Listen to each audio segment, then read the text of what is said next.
Evening, folks. You alright? How are you on this fine Sunday evening? Hope you're all doing well. Hope everyone's having fun. Fun in the sun.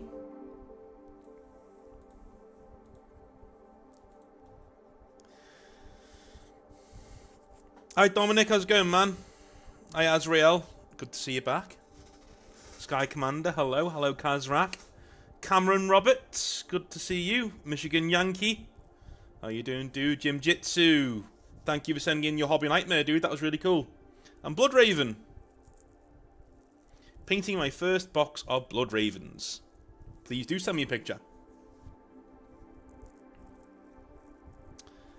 Shame to see the football results. Well, England won. England won in the end. Any of you know me like really well will know that I kind of follow Italy rather than England. Which is, you know, is what it is. There's a story behind that. I may get into it one day. We'll see. You're on your way to work, Dominic. That sucks.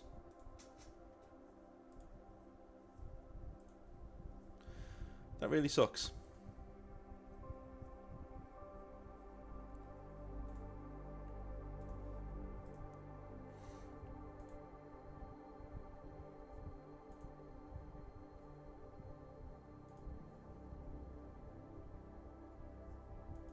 Just having a little drink there, sorry.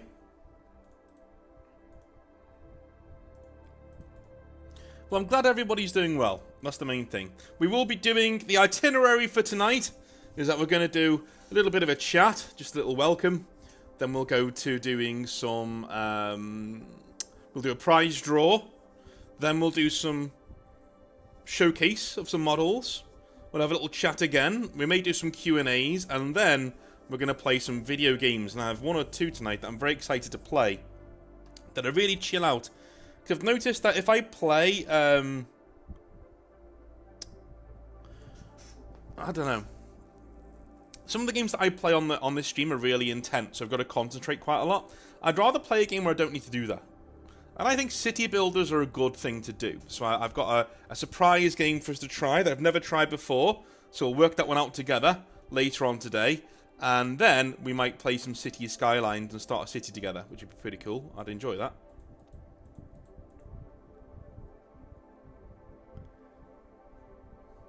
Oh, it's Monday, Dominic. Oh, of course it is. Yeah, Australia. Of course it is. Of course it is.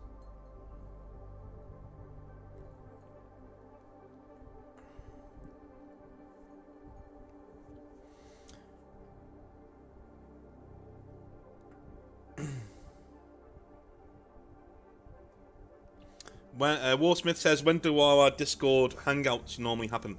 I'm trying to get some stuff sorted. I spoke to Charlie, one of our admins, about it on Friday, about getting the movie night back, because I think that'd be pretty cool, a pretty cool thing to do. But I think after that, I don't know. Normally the hangouts are whenever I turn up, and I'm just like, hey, I'm on the channel if you guys want to talk. I did it on Friday actually, and I spoke to a few of you on Friday. So they're kind of impromptu. But I will be on them eventually. We'll be back over there eventually. Hopefully this week. There is a bit of news to do with the channel, is that I've just ordered, myself, some equipment. And that equipment has to do with painting models on stream. So there will come a time, over the next few weeks, where I do my first stream on a Sunday, where I'm just painting some models. That'd be pretty cool. Because I've got to try and get through some of these models, man. I've got so many things to paint. So, yeah, we'll be finishing the Void Talons. Getting them done. What have we still got to do with the Void Talons? Quite a lot. Quite a lot. But hey, we're getting there.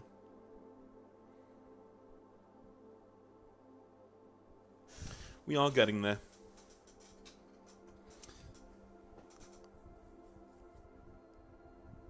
Yeah, man, well, that'll be on those streams. We'll see the Grey Knight army. The Primaris Grey Knight army. Primaris sized. They are all undercoated now. So they are all done. They're all undercoated. They're all ready to go. Ready to be painted. So I'm really happy with that. Am I getting Skaven Tide? I want to get Skaven Tide. It's very, very, very expensive. Because the Stormcast Eternal models make for amazing Void Talons, as in, you know, Space Knights. Dude, they are absolutely fantastic, so I need to get me some of those. But it's just the price, you know? The price is not great.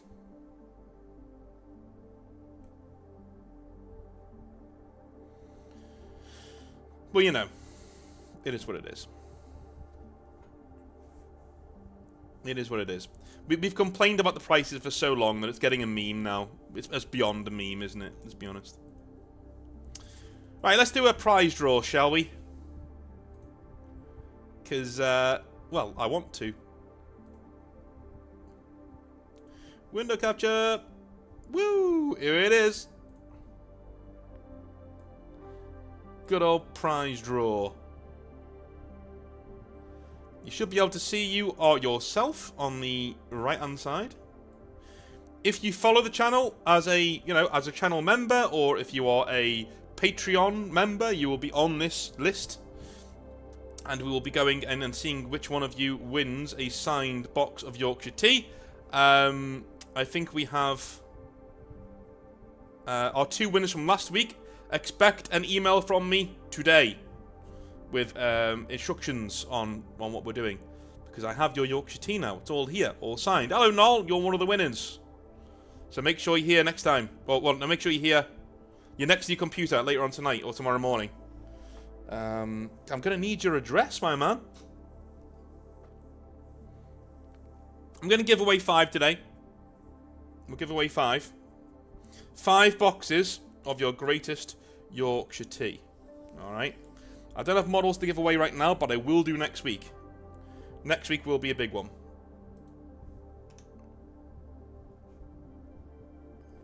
Okie dokie.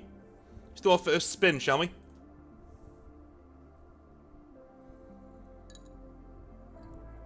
By the way, for those of you who don't know, like, obviously I do a bit more than just give you a box of Yorkshire tea. It might just be a note from me. It might be a model I've got lying around. You never know. There will be something else there, aside from the box of Yorkshire tea in the box that I send you.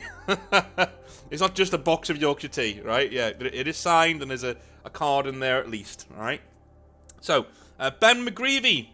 Well done to you, my friend. Ben McGreevy.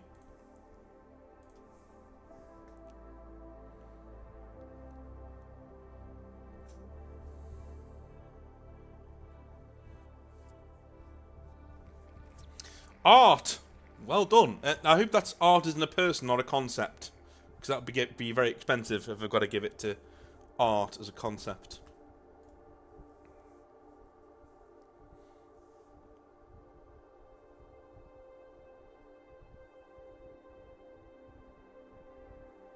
Ryan Kennedy. Well done to you, man.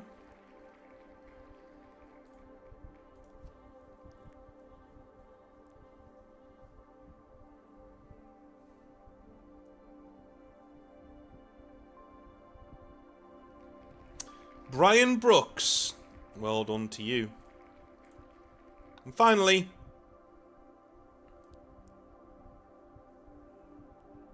for the T anyway, Colin Foldex. Alright, so if you want that box of Yorkshire tea signed by me and one or two other bits and bobs, then make sure you send me an email with your address on it and I can get this stuff to you as quickly as possible. Usually, it's the next Sunday when I give you the instructions of what to do, but, you know, I may as well give them to you now. And then I send them in the next week. So, you know, there we go. I'm going to do one more roll. Now, this is going to be a little idea that I had the other day. It is for a signed copy of the Meditations by Marcus Aurelius, because a lot of you tended to ask me, hey, you know, I'd like to read that, but I never get the time. Well, maybe if you've got a signed copy, you'll read it. This is for that. A signed copy of Meditations by Marcus Aurelius, because obviously the author himself can't sign it, because, you know, he's been dead for well over 1,000 years. Not well over 1,000 years, almost 1,000 years. True. True. You have won a copy of Marcus Aurelius' Meditations signed by yours truly. And that will be in with your Yorkshire tea too. So there we go. There we go for our... Oops. There we go for our prize draw. Absolutely lovely. Cheers, mate. Cheers, Noel. Yeah.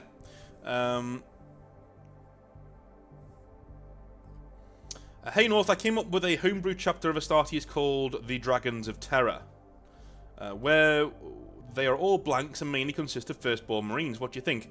The concept of having a lot of blanks in a chapter is something that I've thought of doing.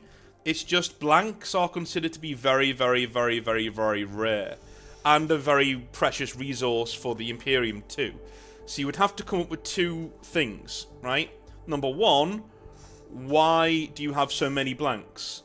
You know, psychic blanks in your chapter. And number two, why aren't the Imperium sequestering these children away to become other things rather than Space Marines? I couldn't get around that because I don't like to break the law that hard, you know, with my law, so I stepped away from it. But yeah, go for it. My local store is starting an escalation league. I've been wanting to get into the hobby on the 40k side, but this league is for Sigmar. Should I take the plunge? Yeah, Sigmar's a great game. Sigmar's a great game. I always think it gets a really bad press because, well, for the main reason it is that it replaced Warhammer: The Old World, right? So it gets a bad press. But it is a good game. Age of Sigmar is legitimately a very good game, and I enjoy it a lot.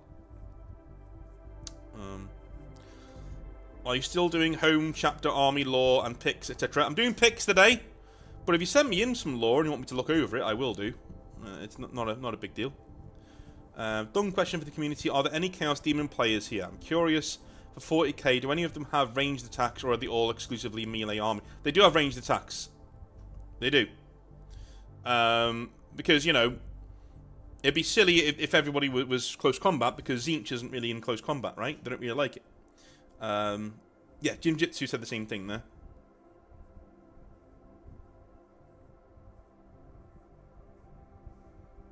That sounds cool, Positive Geeky, that sounds cool. Shall we do some pics, some people's pictures while we're here? Let's do that, why not?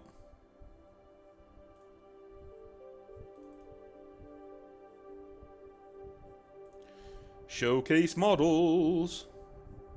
So, the first one I'm going to do is by somebody called Pat.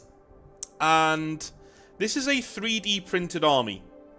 So he wanted to show off the quality that a 3D printed army could do. Maybe not show off, but show me what his printer could do. So let's have a little look, shall we? By the way, you need to Bear with me, because I'm going to have to scale these down because, you know, people send them in all sorts of resolutions.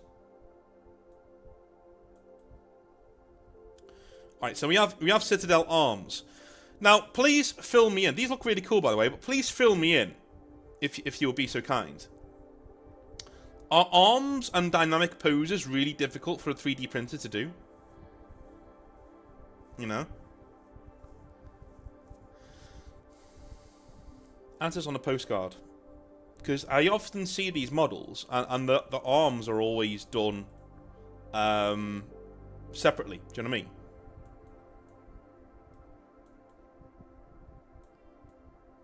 It's pretty cool. I like these. I like these, Pat. They're cool. Very nicely painted. Very nicely painted. When they're done, they're going to look awesome. I love these hooded dudes that are left here. You can't really see them because it's quite blurry, but I love these hooded dudes. This is why when you're doing your models, man, you should always take a lot of care in doing your photographs. Because you're presenting them to the world, you know?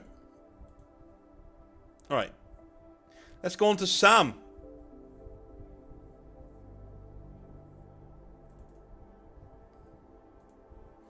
Who has a Chaos Terminator to show us. Should be pretty cool. Wow.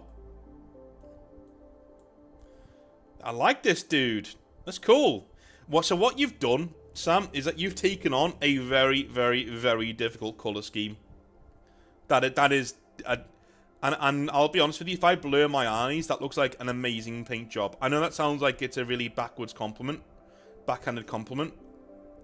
But good painters will know what I mean. Do you know what I mean? It looks like this is an amazing model, and then you look closer, and certain details are a bit smudged, certain things aren't quite as neat as they could be, right? And I can talk, I can't paint that well, you know? I think you've done a really good job here. But it's just one of those things that, you know, I noticed, because this is not...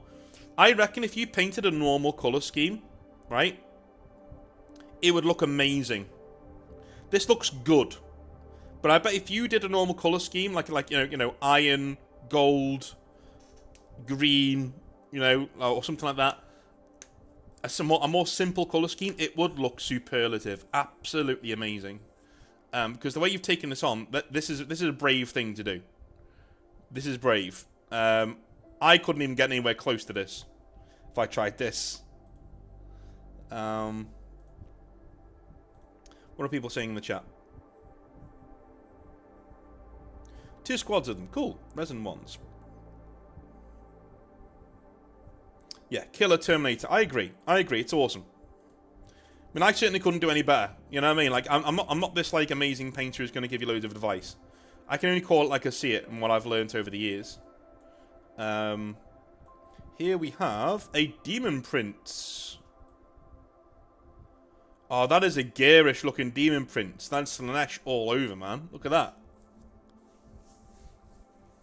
That's cool. That's cool. A bit bright. Like the sun's just caught this guy, but it still looks cool. I really want to see that dreadnought on the back. What is going on with his hand there, with his claw?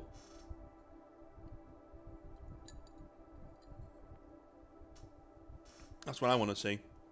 Looks cool though. I like it. Again, you've attempted a very, very, very difficult colour scheme. I'm gonna be honest with you. If you reined in your ambition just like 10%, you'd be making astounding looking models. Do you know what I mean?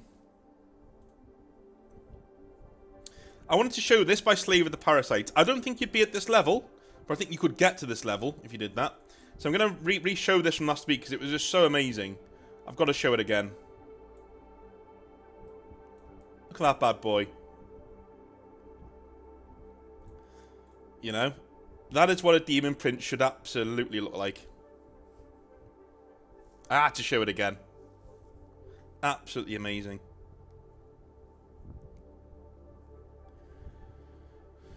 Cheers, Eastern Fox. Thank you very much, mate. How do you send pictures? You send them to hobbynightmares@gmail.com. That is hobbynightmares@gmail.com. I forgot before, if you won on our prize draw, make sure to email me at hobbynightmares@gmail.com, alright? That's the place to go. If you want to talk to me or send me things, that's the place to go.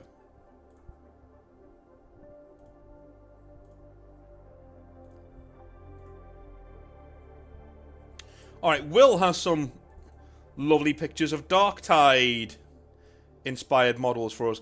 I am surprised it took people this long to make models like this, inspired by the game. Yeah, or at least to send them in to me. Do you know what I mean? I thought I'd be getting inundated with these.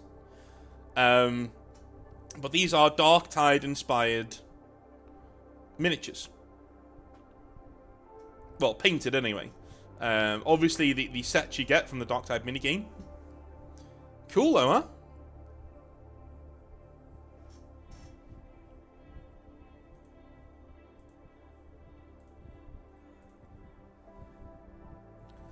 Let's do number 2. Lovely Poxwalkers, because you can't have Darktide without your Poxwalkers.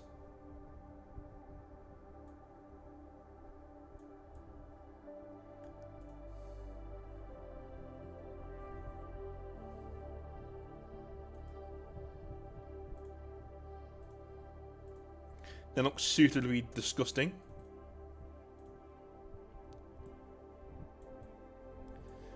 Gilliman, and is that Uriel Ventress I see there? The size comparison is silly, isn't it? Like, is Gilliman that big? Like, Gilliman is not one of the biggest Primarchs, too. Like, do you know what I mean? Like, is Gilliman this big in the lore? Because Uriel Ventress is not a small man. He really isn't a small man.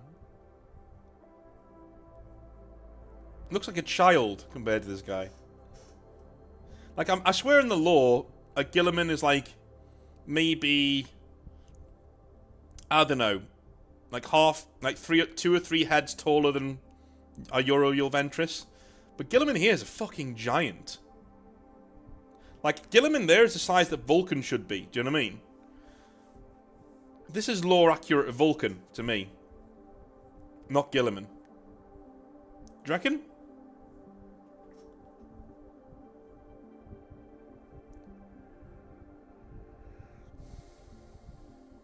That'd be cool, Minding Bat, that'd be cool.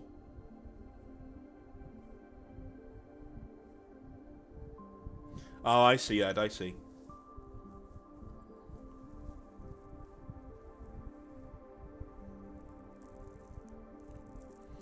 He's described as large in the Dawn of Fire novel series. Well, Sky Commander, Gilliman's large compared to humans, sure.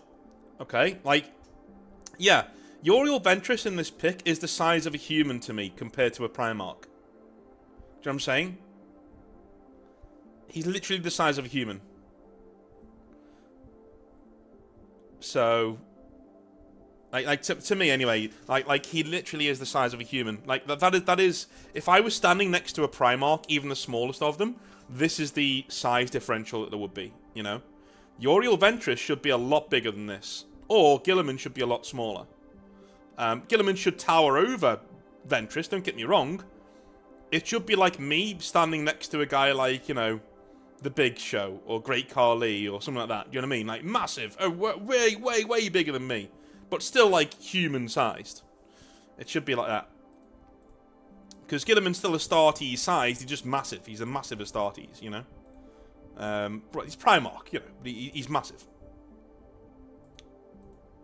He is standing on stuff. Yeah, it is. He is standing on stuff. But I mentally put Ventress on the same level, and he's still really, really small. Really, really small.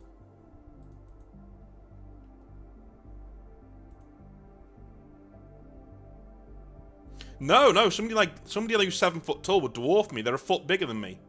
A full foot, maybe a little. No, yeah, a full foot bigger than me. So, you know, larger. Sorry, not bigger. A full foot larger than me. So I'd be looking up at them. You know, should be similar size differential. Anyway, beautifully painted models. Sorry, I went into a lore rant there. Didn't even mean to. There we go. Last one from Will. Can we work out what it is? Can you work out what it is? Without me showing you the whole model. What model is this?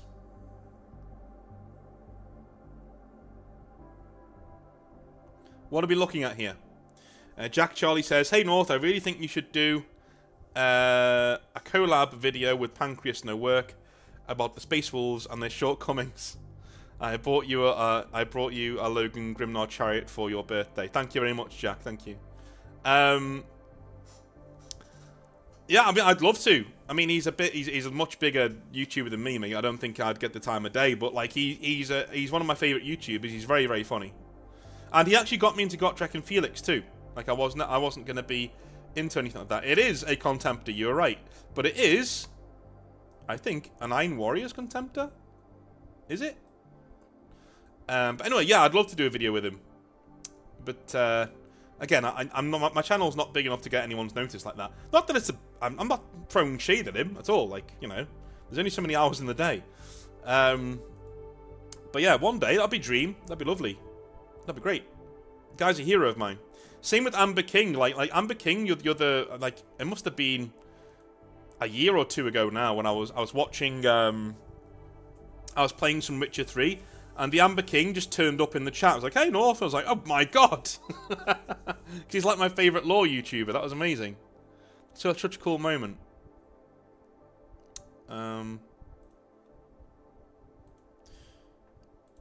Alright, moving on to our next one. Yancey sent in a picture of from Malden Studios. If you want to go check him out on Instagram. Here we go. Nurgling our best Nurgle.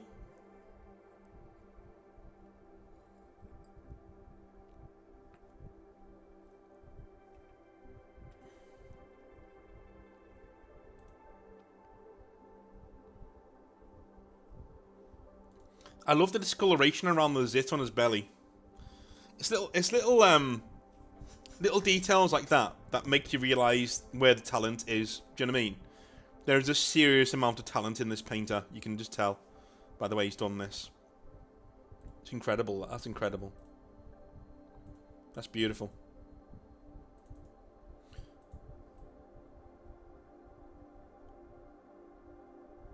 It actually looks horrific too. That's something else that I really like. And the face appearing in the guts there, can you see that? That reminds me of Berserk. And that's not a bad thing. Like, this is a scary looking beast. I don't like the look of this guy. In a good way. In a good way.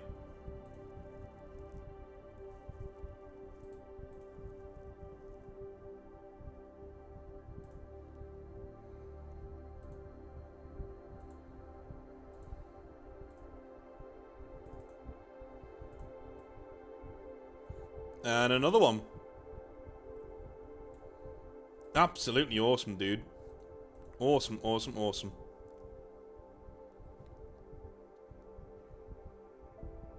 Very well done. Like the amount of talent we have just lying around in the hobby. Do you know what I mean? And these people will never like enter into a golden demon, and they'll never like have their work put out there. That's what my channel's for. If you want to show off your models in that kind of a way, where you want to do like a golden demon kind of thing, well, that's not going to be, you know, that's not going to be, shall we say, how do I put it? It's not a goal that we're all going to attain. I think we can all admit that, right? It's not a goal we're all going to obtain. Most of us are not going to be on stage doing Golden Demon. Most of us aren't even going to win a painting competition. But my channel is for the everyman painter. This is an amazing piece of work for a normal hobbyist. This isn't a hobbyist who is going to be, you know, one of the top 3 painters in the world. This isn't a hobbyist. This is a hobbyist who may make money from their painting because they're a very good painter, but they're still an everyman. They're still us. They're attainable. The skills that are used to do the models you see on my showcases are easily attainable by most people if you work hard, right? You don't have to be a natural talent as an artist to do this. This is one thing that, but just before I go into in fact, I'm going to go for a quick toilet break and then I'm going to do a Q&A because I want to I want to talk about something real quick, alright? So, give me a sec.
Alright, I'm back.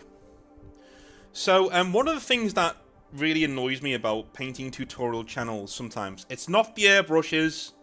Before people go there, it's not the airbrushes, okay? I'm not gonna sit here ranting about that, don't worry, okay? What annoys me, in general, about painting tutorial channels sometimes, is that some of these guys are seriously talented. I'm talking talent to the point where it's something that you're born with. It's a natural talent, alright? And I look at their videos kind of like a professional footballer, showing you how to drill one into the top corner from 35 yards, a free kick, and going, yeah, just do it like this. See? You get your foot, you run up to it, and you hit it the way I just hit it there, and it goes in the top corner. Look, see? Anyone could do it. No, they can't. Like, no, they can't. Stop making people feel like shit. No, they can't. Right? There are certain things other people can't do. I can't play football to the level of a David Beckham. Alright, so it doesn't matter how many times David Beckham shows me how to do a free kick, I'm never going to take it as good as him or anywhere near as good as him. I may take one or two little good tips here and there, but I'm not going to be like you. So don't tell me that I can be. It's one thing that they love to say, oh, anyone could do this. You can do this if you just practice. No, they can't. You're literally a golden demon level painter. You are a naturally gifted person who has worked on that gift from the time you could pick up a paintbrush when you were 6 years old to now. Alright? A 35-year-old dude starting in the hobby can't be you. Unless he's just never done Warhammer before and he's a savant. He's amazing at it straight away. Then maybe. But stop telling people that they can be you, because you know what's going to happen? They can't be you, and that's going to make them feel like shit. That's my point. Okay? There's a real problem in this hobby with feeling really inadequate when you compare your models to other people, because everybody does it. It's almost impossible not to, right? So please don't do that. If you are a channel that does things like this and you say, hey, you know, anyone can do this, just examine your own models. And then examine the normal models of other people elsewhere. If your models are like art pieces and theirs look like 40k models, maybe don't tell them that they can be you one day, because they can't. You all know who I mean, by the way. You know the kind of painter that I mean. Do you know what I mean? I'm not talking like a decent painter. I'm talking a level of painting that you look at it and you go, oh my god, that is exactly one of the greatest things I've ever seen in my life. Yeah, well, no one's getting to that level. That's decades of training and learning and practicing. And even then, that's somebody with a God-given talent to do what they're doing. Working on it for years. So please, if you have that God-given talent as an artist, as somebody who paints astounding looking 40k models, please don't tell me 2 or 3 tips and then tell me that I can be as good a painter as you, because it's not true. You're doing me a disservice. You know? Because what's going to happen is, I'm going to go away, I'm going to do the tips that you told me to do, I'm going to be a slightly better painter, but I'm still going to look at my models and look at yours and go, wow, these are really shit. I must be a really bad painter. If I can't do what he's doing, because he's showed me how to do it, I must be a really bad painter. Maybe I should just give up the hobby. That's where people are going to go. Please don't do that. Okay? It just is what it is. S. Knoll says, I use painting tutorials just to get an idea or maybe inspiration or something. You have to filter out the information you need. Exactly. But the thing is, Knoll, even though I know that, and I know other people know that, it still gets through, doesn't it? They still think, you know, I'm never going to be as good as this guy, so why bother? You know, or I can't replicate what this guy did with that model, so why bother? It's that voice inside of your head. It's kind of like when people say to you, just don't be depressed. It's like, what? Like, that's not... You're misunderstanding what depression is. Well, depression and that voice in your head that tells you you're not good enough to do your hobby are the same fucking thing. It's the same thing. Literally the same thing. It's the same person in your head saying you can't. And all you're doing, if you're a painting tutorial channel... And you're amazing at painting, and you're giving people 1 or 2 tips and saying you could be just like me, all you're doing is you're feeding that voice in their head that tells them they're not good enough. Because they're not going to get anywhere near you. And if you have this amount of skill as a painter in the hobby, that comes with certain responsibilities, and one of them is letting people know, hey, you know, you may not be as good as me. And that's fine. Because I've done this for decades, and I've been at the top of my game for decades. Own it. Fucking own it. Be like, yeah, I'm at the top of my painting game. You will not be as good as me, or very few of you will ever get to my level. But if you want some little tips here and there to make you a slightly better painter, boy, have I got a few tips for you. That would solve all issues with me in there. I'd be like, yeah, I have nothing to say. That guy, yeah, that's exactly what you should say. You know? But they don't, do they? They say, you watch all my videos and you can be just as good as me. No, I can't. Right, I've got a job. I can't. You know? Dave says, this is why I paint Grimdark. It looks amazing, but really it's just a lot of oil wash, lols. Me too, man. Me too. My knights, my void talons, space marines, are silver warriors that have been dulled down with so much oil and rust that are just like... You know, they're basically Iron Warriors if they were, shall we say, honourable and wanting to do duels and stuff. Sam says, that's how I feel as a musician watching any of Yngwie Malmsteen's instructional videos. Yeah.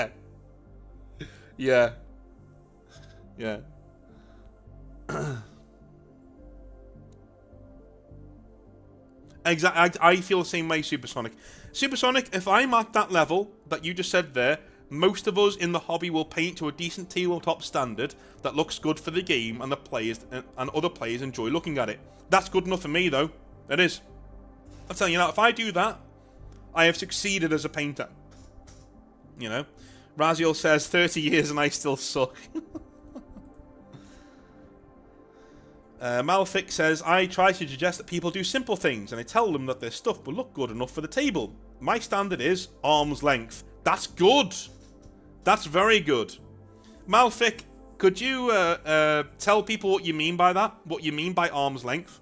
I think I know what you mean, because I've heard it before, but just so I can read it out, maybe type it into chat and I can talk about it for a bit.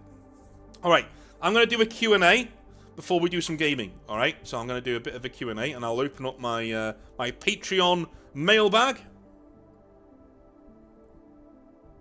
Alright, hi Doc, hope all is going well with you. Everything is going well, thank you. What is your take on the Dr. Disrespect situation? I know you're a big fan of his, so how are you feeling right now? I knew this would come up. Before I go anywhere... Malefic says, if it looks good at arm's length, it's good enough to play with. I agree. So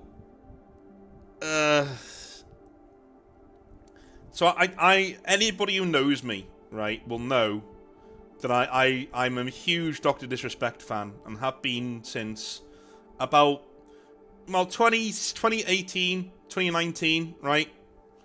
But 2020 is when I really got into him through the pandemic, because I just it got me through a lot of dark times, and it was really good to have him there on a Monday, Wednesday, and Friday just to watch. I thought his message was good. I thought his energy was brilliant, and I thought he spoke to men in a way that was, shall we say, it was satire, and it was very clearly satire, right? But it was also something that you needed to hear. You watch the doc before a night out. It gets you really up to go out and start drinking with your friends or go out to like a party or something, right? You have him on in the background on your TV as you're getting ready, and you're ready to go. Like you're just happy to be there. It's really good, and the gaming moments and all that kind of stuff. I loved it. It was great. And I've always done that. Like I've always all the way through. I've watched him up until the present day, and like. Hearing the Twitch drama that went on when he got banned, I was totally on his side. Like, that's the kind of thing Twitch would do, because Twitch is an awful place filled with awful people. It just is, And when it came up recently that obviously he had been speaking to somebody who was underage, that was a gut punch to me. Like, it really was. Like, I couldn't believe what I was looking at, and I didn't want to, because you're thinking, oh, not another one.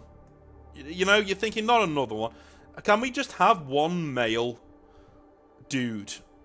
One male dude who is there for other men that doesn't turn out to be a fucking weirdo. Can we just have one, please? And I'm gonna be honest, like the doc was a big influence on me even starting the channel. It was Dr. Disrespect, Bill Burr, and in general, just Warhammer YouTubers in general, but those are the big two. Dr. Disrespect and Bill Burr. I wanted to do those things for 40k. That's what I wanted to do. So, yeah, recently Doc was called out by somebody from an ex-employee of Twitch who said he'd been messaging underage girls, and that's why, or a underage girl, a minor, and that's why he was kicked from Twitch, right, a few years ago. So, but then it came out, a few other things came out that basically the guy who had outed Doc was also trying to make money off of him and was doing all this other things, and then the doc came out and basically admitted it, via Twitter, just admitted it, said, look, yeah, I shared inappropriate messages with a minor, blah, blah, blah, blah, it was a mistake, but then he said that it was investigated and there was no wrongdoing found. Just so you know. So, like, I didn't do anything wrong. I stopped well short of it being, being really, really bad. And everybody said, well, yeah, you still admitted to texting a minor, dude. That's not great. And that question you asked me there, Malfic, did Doc know she was underage? I don't know, because he didn't say. But the thing is, if Doc didn't know this person was underage and then cut off all contact when he found out, I would think he would lead with that in his apology statement. Do you know what I mean? Do you know what I mean? I would think he would lead with that and be like, no, I didn't do that. I didn't even know she was underage. Blah, blah, blah. But he didn't. So, and then it turns out today that the person that... Again, it gets weirder. Turns out today, a few people on YouTube have shown a few things where people at Twitch may have been posing as an underage girl to talk to Doc, to try and get him to say something to try and get him fired. Again, I don't know who to believe. I don't know what's going on. I'm gutted this has come out, and it really, really sucks. And even if in the best case scenario that, Doc was entrapped by Twitch to try and get him fired, and he still was only mildly inappropriate to this person who he thought was underage, that's still a big fucking red flag, dude. That's still really bad. Still really bad. I agree, Wendell. I agree. If he didn't know that person was underage, he would have been shouting that from the rooftops. Yeah, I agree. Anyway, that's what I think. I'm just gutted. That's all. I'm just gutted about the entire situation. People can't handle power and influence properly. Well, we keep seeing it, don't we? We keep seeing it. One thing I will say is that, God forbid, please, touch wood, We haven't really seen that in the 40k sphere or the Warhammer sphere on YouTube. We haven't really seen somebody do some really weird fucking shit. At least not from what I've seen. We've not seen anybody do shit like that, right? We've seen people have problematic communities at times, but we've not seen people be outright fucking weird or do something really heinous like that. So,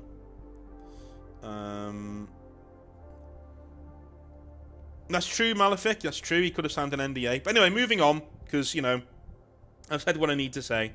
Hopefully, he takes some time off and he reflects and comes back, because for all of the negativity, I do think he's good for male mental health. I know people can make mistakes and shit, and hopefully it's the best case scenario where he didn't realise that this person was the age that they were, or that he was catfished into doing something silly because they wanted to cancel his contract. And we will find out the truth one day. It always outs. It always outs. One day it will come out, one way or the other. But anyway. Anybody else have any... I will do some chat ones, actually. If you've got any questions in chat, throw them in there, and I'll get back to them later on. North, what did you think of the England game? Well, you just sent me that, haven't you? Well, cheers, thank you. What did you think of the England game? Yeah, I don't know, man. I don't know. I've never been a big Gareth Southgate fan. I don't think he knows what he's doing. Somebody said to me the other day he's got more wins at major tournaments than any other English manager, apart from Alf Ramsey, who won the World Cup. And that may be true, but he's also faced a lot of really shit teams at major tournaments. And the minute he comes up against good teams, he goes out, because the other manager runs rings around him, and he goes out. He doesn't look like he looks like he's all at sea at this tournament. He doesn't know what the fuck he's doing. So I don't know. I don't know. I think they'll get beat by Switzerland, put it that way, in the next round. What other war games are worth playing / collecting? Do you mean aside from 40k? Because aside from 40k, I think we're looking at... weirdly, Age of Sigmar is a big one for me. I think that's a really good game with really good models. You know, I know it's what was I about to say? I know it's a controversial thing, because Warhammer Fantasy Battles died so that Age of Sigmar could live. But look at those models, dude. Look at those models. They're amazing. Yeah.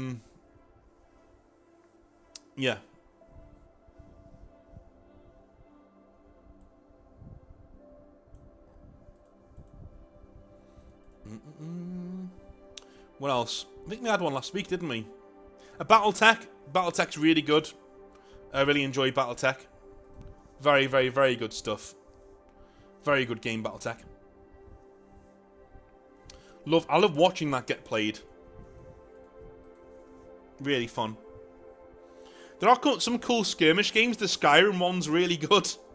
For some reason, I just really like that game. The Skyrim one is really good. Necromunda's really good. Really fun to play. There are tons out there, man. What time is it where you are right now? 20 to 9. At night.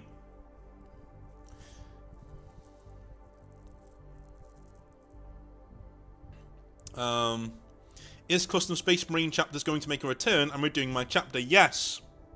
Yes. When I have more chapters to do, I will do some more.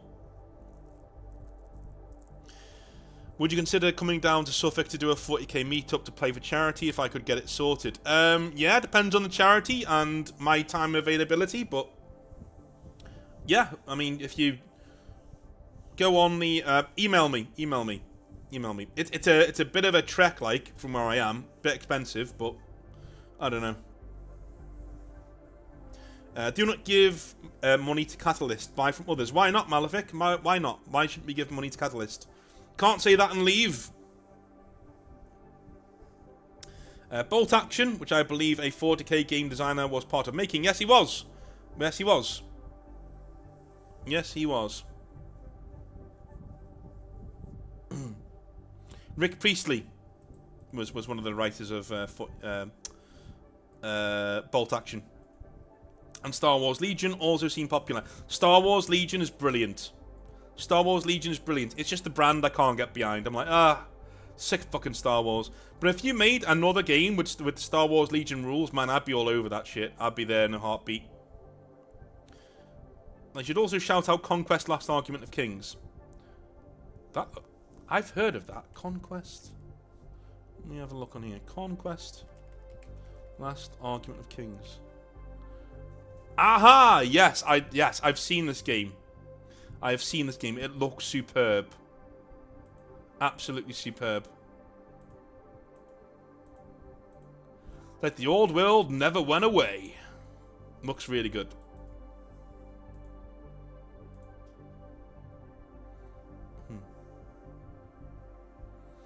Have you tried Qua? I don't know what that is, Frank. Explain. Hey North, what advice would you give for someone who wants to date geeky women but finds it difficult and painful just to find and talk to them? You got to know your audience, Eastern Fox. I mean, geeky women are, by and large, pretty kooky. Not gonna lie. You know? And when I say kooky, I mean that it makes them harder to approach. They're either very skittish or they're very socially awkward, or they're very... You'd think that'd make it easier. It doesn't. It doesn't. It really doesn't. So what I would do... well, does Eastern Fox doesn't need to be geeky women? That's the first thing I want you to ask yourself. Do you want a geeky woman, or you just want a woman? Because I know plenty... Well, I knew plenty back in the day. Plenty hot women, right, who just had glasses and looked like nerds, but weren't really nerds. I almost married one, right? So that, you know, you don't need... She doesn't need to be some Poindexter, right? She doesn't need to be... That's what you gotta think about, right? So I don't think you should be going just for geeky women. And if you are going for geeky women... Put yourself in the batter's box. Go out to places where they are and just have fun. You got to work on you. Don't worry about women, dude. Especially if you're a nerd yourself. Don't worry about women. Work on you, right? Shower. Groom yourself. Look up videos now to groom yourself. Buy clothes that are appropriate to your body and size, right? Smell nice. Go out with your friends.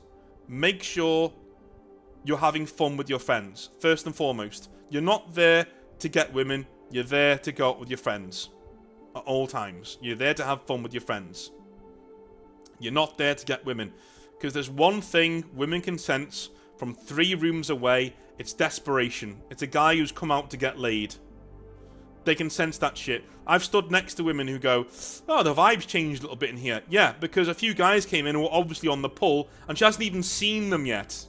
But she knows they're there, right? So, go out for you. Don't go out for them. Work on you. Don't work on them. Work on you. Alright? It's one of the main things to do.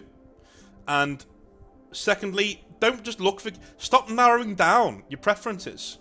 Alright? Don't narrow it down. You said you wanted geeky women. Don't do that, dude. For all you know, you could walk past... the love of your life in the street, who's very pretty, right? And very nice, but because she's not a nerd or doesn't look like she's into, you know, Magic the Gathering or whatever, you bypass her. Or you think she won't be into you. So you don't talk to her. Because she's not one of your tribe. Fuck that. Fuck that. Woman's a woman, dude. And who's to say? You could meet a really good looking, normal woman who's into normal things. So you could take one look at your Warhammer collection and go, well, this is fucking awesome. What's this? What's this? Can we play together one time? You don't know, right? And if you... Here's the thing, Eastern Fox. I think a lot of people who say, I want geeky people, right? Yes, exactly, exactly. You just said it. You just said it. You want somebody who will tolerate / accept my own geeky preferences. No. No. Right, okay. Here's what you do. When you meet a woman and she says, what are you into? Right? You tell her straight up, Warhammer. I love it. Absolutely love it. And you look You look like you're just chuffed, and you nod your own head going, yeah, I love it, it's great. Absolutely great. Oh, really? What's that about? Oh, right, so basically, you get these models that aren't painted, you build them yourself, and then you spray them, you paint them, and it's really cool, and it takes away a load of stress. You know, it's a really big de-stressor for me. It works on my close motor control. It works on my artistic side and gets it out of me, you know? Like, I can create something from nothing. I've created this thing, and it's there, and people can see it and touch it, and it's awesome. And then I put them up as a display in my house, and, you know, and people come around, and you know, and they always ask me about it. They always say, hey, what's that? I say, oh, it's my Warhammer collection. And off we go to a land of good conversation, you know? Anyway, that's why I like it.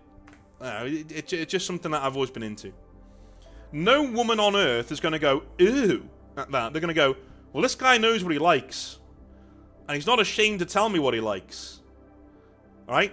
If you act shameful about Warhammer, women will think it's shameful. Alright? Women take their cue from you as a man. Whether you like it or not. Women, if there's any women watching, whether you like it or not, that's what you do. Right? You take your cue from us. Whatever we feel and whatever we act, that's you then react accordingly, right? So realize the power that you have as a man in doing that. You have an immense amount of power as a man. You can go to any woman and make her like what you like. All you've got to do is, if she's already attracted to you and talking to you, all you've got to do is be passionate about it and act unashamed of what you like. And she will either, the best case scenario, she will like it too. Worst case scenario, she'll think, he's into that, that's cool, that's fine. And she won't see it as weird. The minute you try and hide, the minute you say, like, Warhammer's shameful, the minute you act like it's shameful, she will also think it's shameful. The minute you act like it's embarrassing, she will also think it's embarrassing. And even worse, do not lie. In relationships, man, do not lie about anything. Always, always bring the truth as medicine. Bring it in as medicine. Tell her what you feel, tell her what you think, all the time. Even if it drives her off. If it drives her off, she wasn't for you right now, it wasn't the time right now anyway. Right? Always be honest. Never try and hide your models or your hobbies or your likes from her, because you owe it to her to let her know who you are. And if being into Warhammer is who you are, then show her that. And if she likes you already and you're passionate about something, that's sexy as fuck to most women out there. It really is. It really, really, really is. There's one or two things that just absolutely drive them crazy. If you don't care, number one, and if you're unapologetic about what you like and what you do and who you are. They can't get away from that shit. It just is what it is, right? When I say don't care, I mean, like, don't be a dick, but be like, I don't need to have you around, right? I'm okay on my own. I don't need a mother. I'm alright. I'm a grown-ass man. I can sort myself out. I don't need you.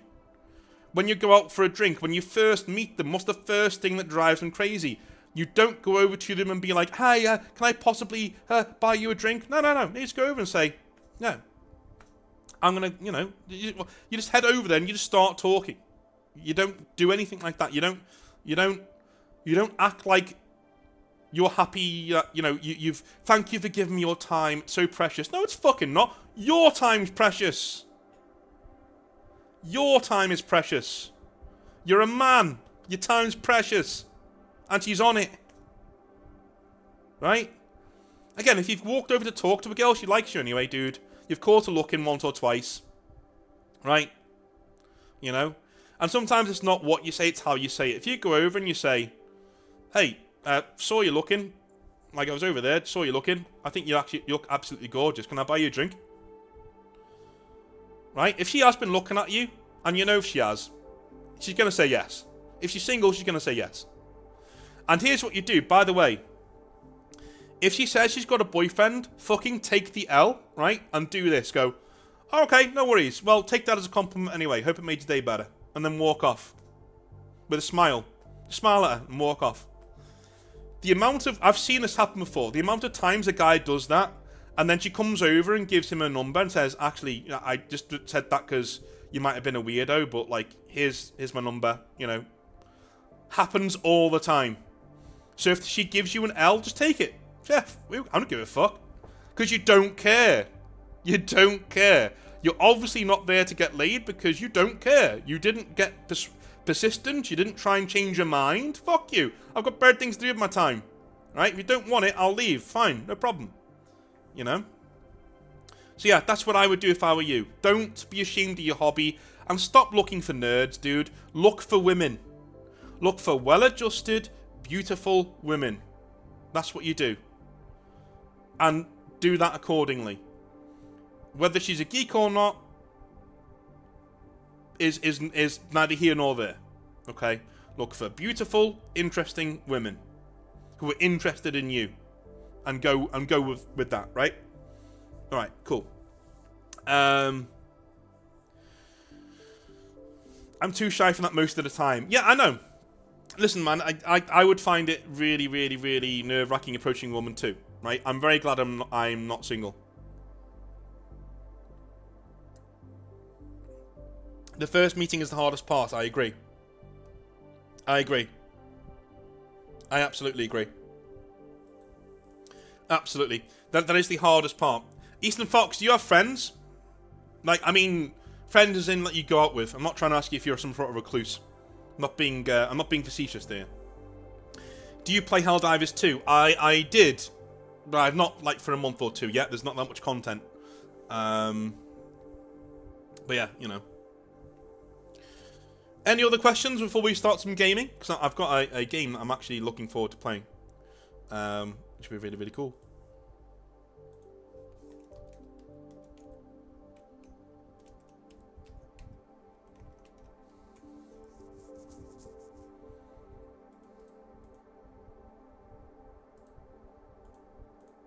I did really enjoy Helldivers 2. They don't seem to have... I don't think that the devs of Helldivers 2 kind of thought that their game would be that successful. I think you can tell because they've had no no big expansion come out. You know, I don't think they were expecting it. Will you collab with Morty and Glory? You're the second person to ask me that in the last couple of weeks, and yes, why not? He was a nice guy. He's alright. He's cool. Alright, Razzie, I'll have a good one, man. No problem, Eastern Fox. No problem, man. Yeah, if you go out, if you're on your own, Eastern Fox, right? I don't know whether you are or not, but if you are, the way to do it is to... I said this the other week, I think. Is to go on a Friday night, right? If you're going to go out on your own, make sure that you go home to shower, get yourself sorted out, and then you leave straight away, right? You don't sit down, you don't start chilling out, because your vibe just goes, okay? When you're at work, you're in a sociable mood, even if you hate work. You're still a sociable person when you're at work, right? So you go, and you come home, and you get showered, you get ready, and you go straight out again, because you're still in that social mood. If you're starting to lose the social mood, and you know what I mean by that, call somebody. Could be a friend you've not spoken to in a while, could even be a sibling, or your mother, or your dad, doesn't matter. Call somebody, and have a little chat with them as you go into town. Tell them what you're doing. You're going to town, gonna have a few drinks, gonna go see if you can meet some new friends, right? And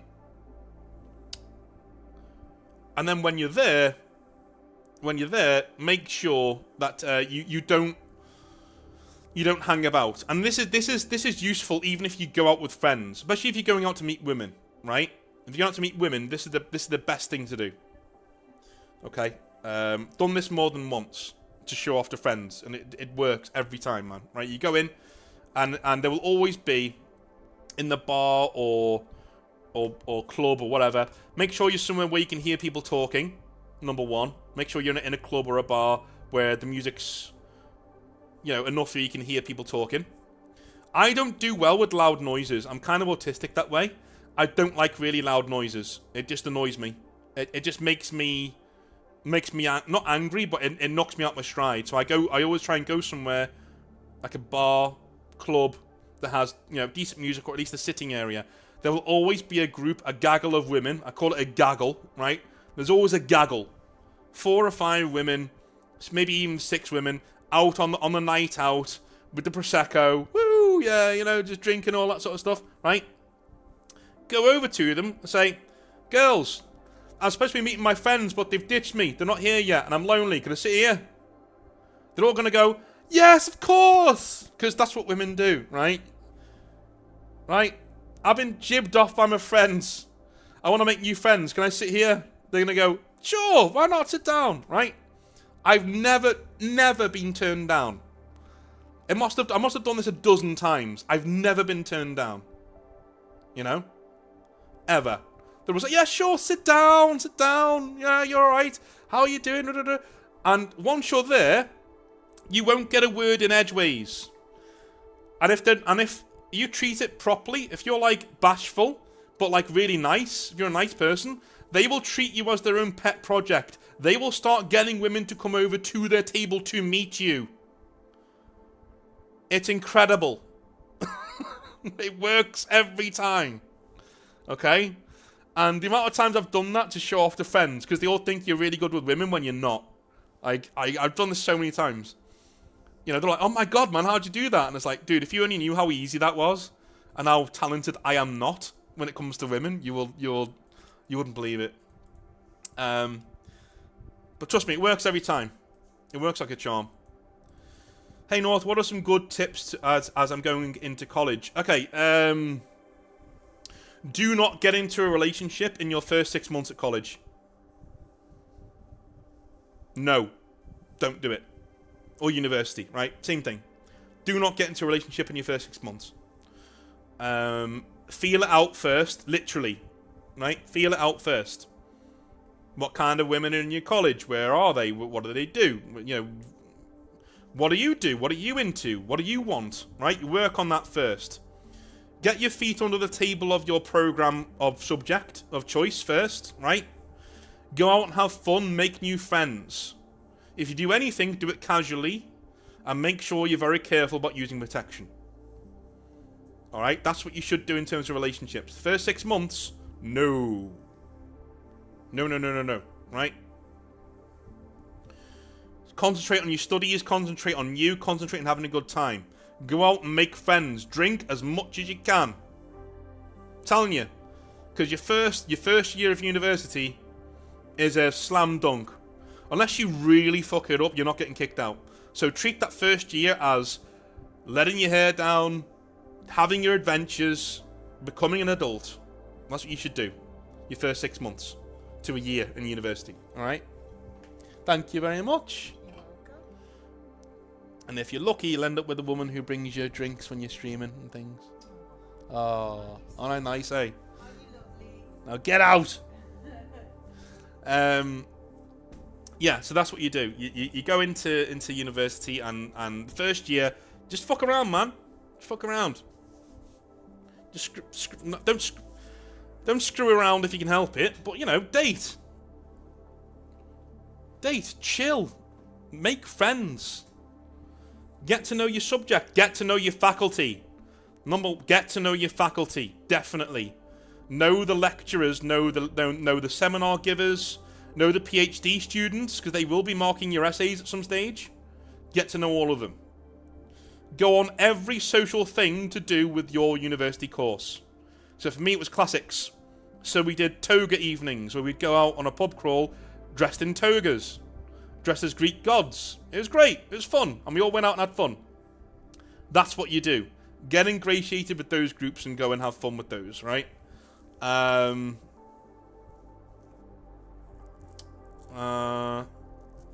What else do you do? Societies. If you can help it, make sure you do societies. Make sure you get involved with societies. That's, you know, the gaming society, the Warhammer society, the whatever there is. There was a society in our university called the Society of Scarf Wearing, where you just wear a scarf.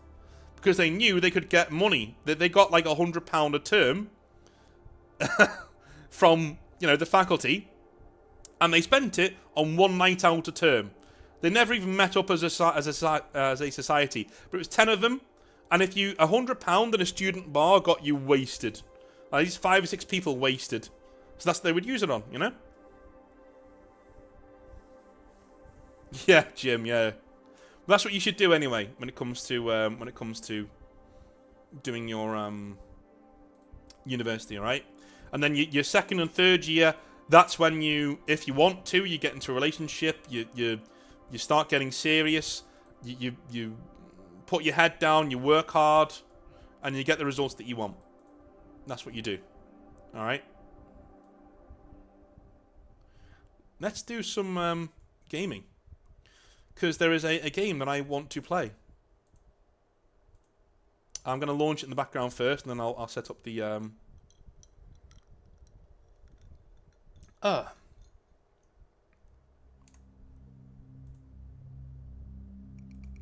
Ominous.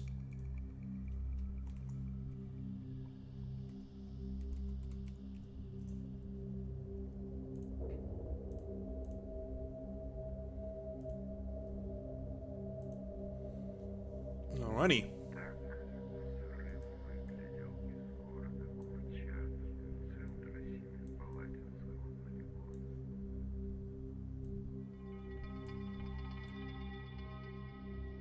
So the game we are looking at right now is called Dystopica. It is a... turn it down a little bit. It is a city builder about making cyberpunk cities.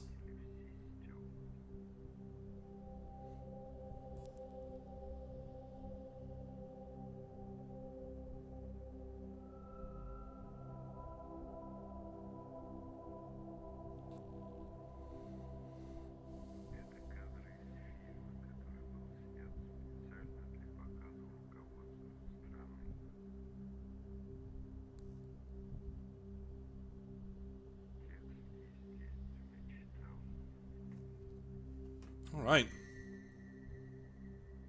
Liking this. Again, it does show you how much talent there is out there, because if this dude is just wandering around Asia and made this game. It's incredible. Right, I have the chat on my screen now, so I should be able to see you.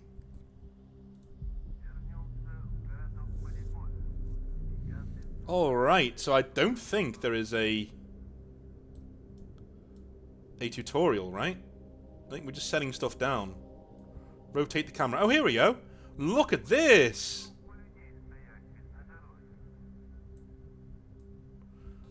It is literally Blade Runner. It is Blade Runner City Builder.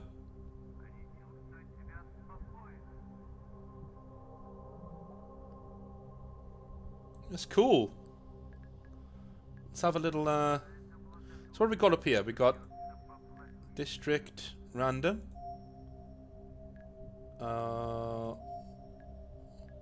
That is, what's that? Light brush. Destroy.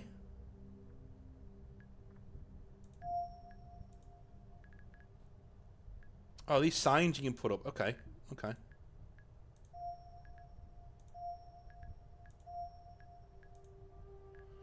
Central BD, New Eden, Alpha Corp. Okay. Lowtown, New Eden, My City, weather default. Oh, right, this is cool. So you can do the weather, you can do time of day. Okay, I like this. What's this I've got here? Whoa! Let's put down a building. Okay.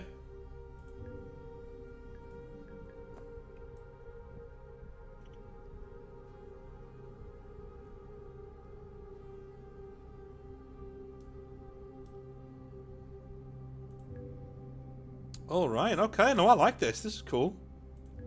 Again, it's a game created over like a year by one dude, so I'm not expecting this to be some sort of fucking you know, ridiculous game. But, oh, I like this.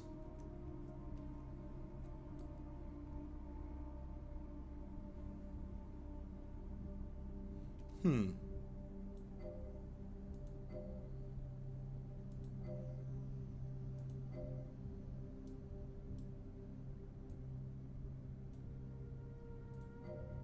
Here we go, like that one.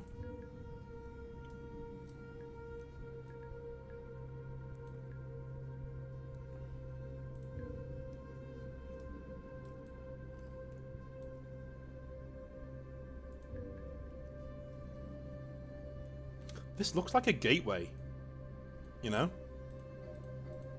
What was it? Look at that! That's cool! It is a gateway.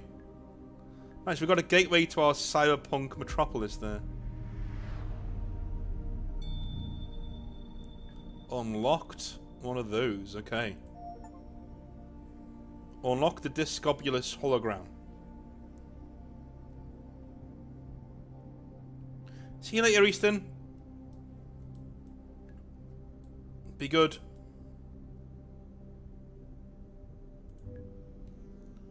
I love how it just comes up from the ground. You can actually see on the ground where it can come up. See? That's beautiful. We'll have this over there as well. I'll have another district around here. No, I don't want this. I don't want this. How do I demolish that? There we go, get rid of that.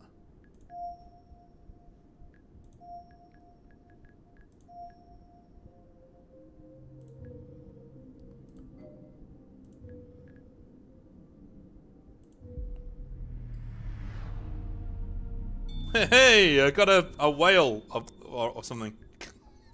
I do love certain games where you just like, hey, I did a thing. I did a thing with my thing. Look, I want to see what this is over here. What is that? I want to get over to that. Look at that. Looks cool.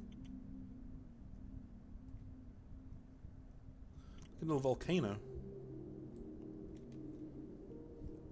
So this can be like the New Eden. This is the downtown area. Okay, this is going to be cool. It is a sandbox game, yeah. It's literally a game where you just build a cyberpunk city. It is one of those.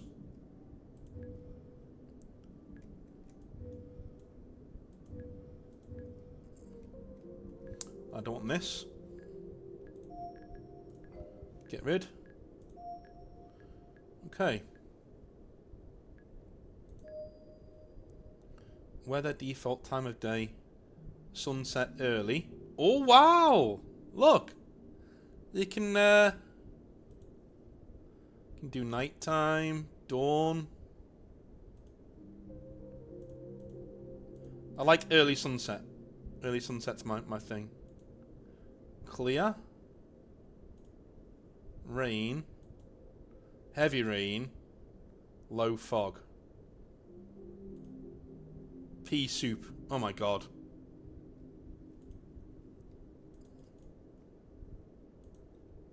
We'll do clear for now.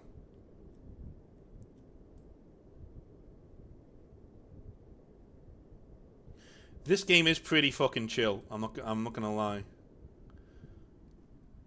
So there are no city builder mechanics in this, like hunger and sewage. It's literally, here are the tools, go create shit, essentially. That's what the game is. But I wanted to see if I can... Yeah, let's plonk down one of these here. Get a listening post. Put one there too.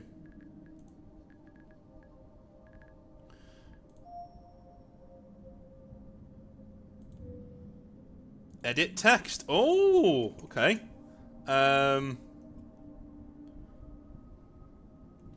North.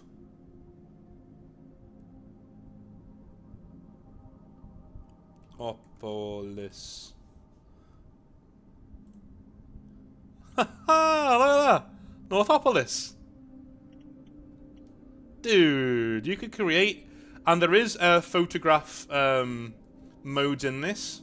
So I think when I do my own Cyberpunk setting, I'll probably use this as like the main way to... What is this? What does it do? Oh, you're just creating like little... Ah, cool! What are these?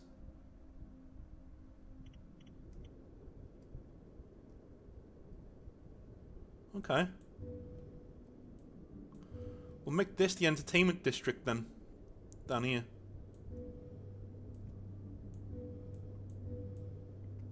This is where Eastern Fox is going to be with his ladies in a little bit.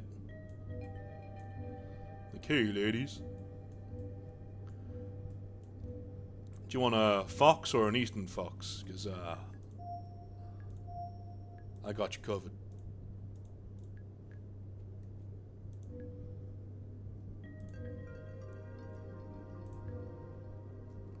Don't want that.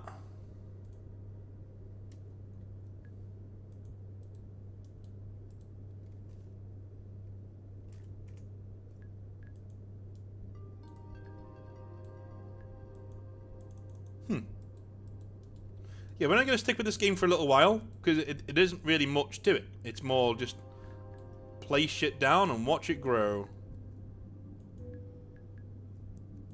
But it is a super chill game. Alright, so this is like the city centre. That's what we'll do. City centre is here, right? City centre is here. So... those are our massive skyscrapers, or things like that, right? We're going to be able to create a city in about half an hour, which is going to be cool. Alright, that's one district, so we'll do another district. Lowtown. Alright, this is like the scummy part, right? This is the Manchester of our city. We'll have Lowtown over here somewhere.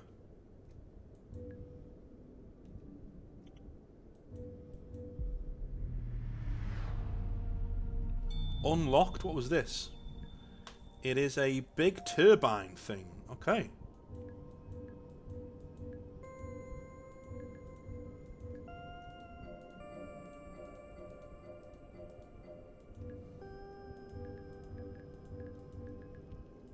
This is Lowtown. I'm going to call it Jensentown. This is Jensentown.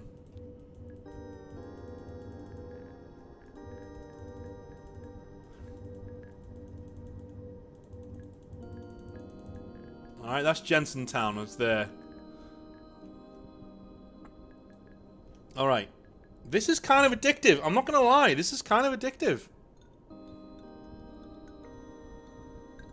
Well worth £5. The price of a pint. I can't believe there's a price of a pint, you know what I mean? But for the price of a pint, well worth £5. Let's have a little look-see. What else I can do? Well, I've got a district down here. So what I'll do is I will do another New Eden.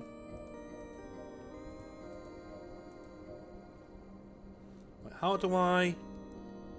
It's not Q and E. How do I pan this?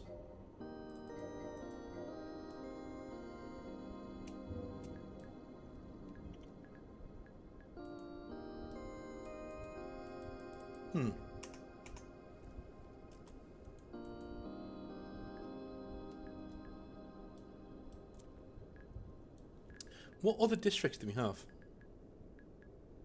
Lowtown, Central BD. What's Central BD?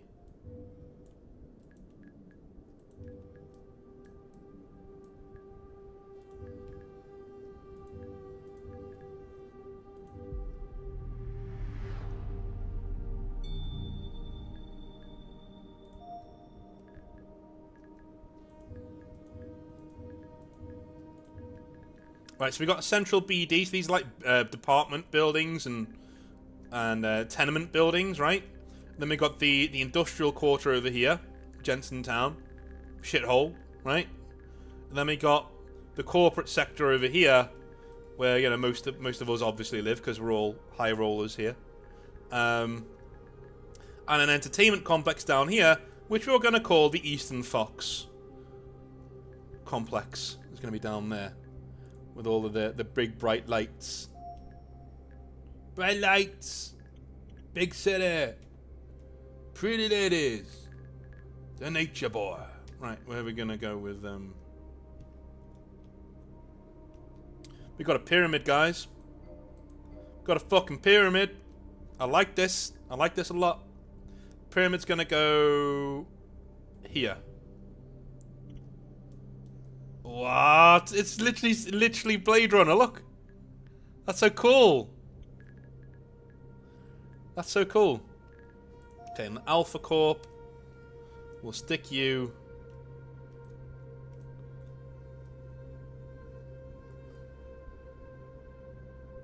Over here. Oh no, actually.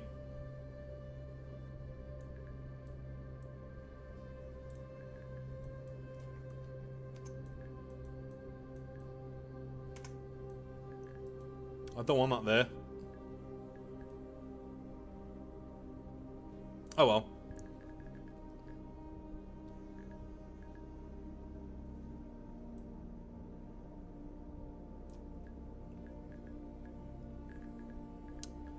So Alpha Corp's there, Omega Corp's there, New Eden.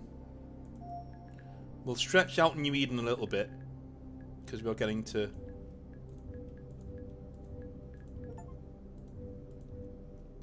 Alright, and then we'll go with the shithole over here too, because this is where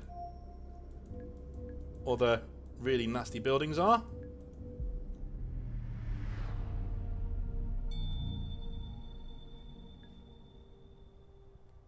Already got the Tyrell Corporation building, I know.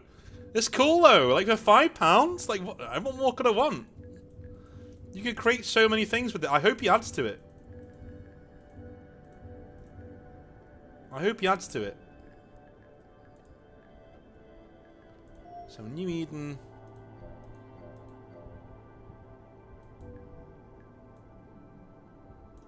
So wherever these gates are, that's where New Eden ends, right?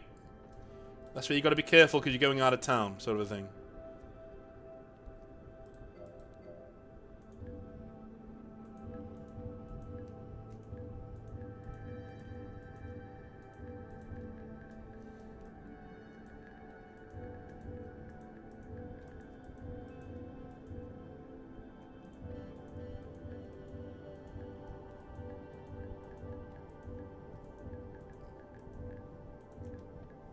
Okay.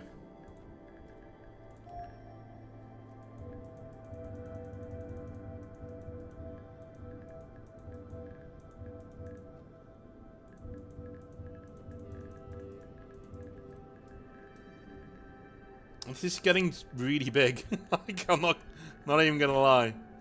It's getting massive.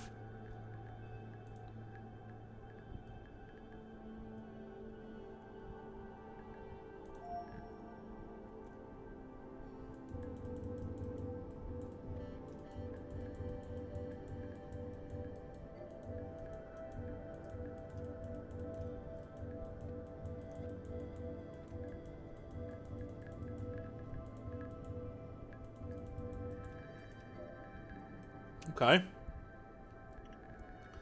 Let's have a look at the. Look at this.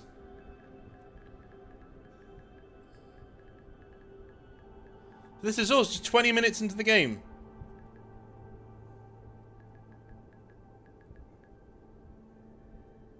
You know? This is so cool. Cyberpunk City, ready to go. And if you do, you can do. Here we go. Look, you can do a photograph of your city.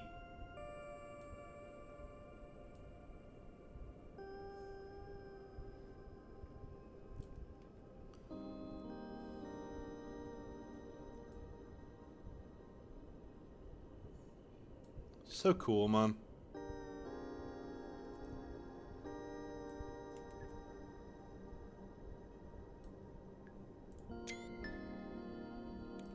take that screenshot.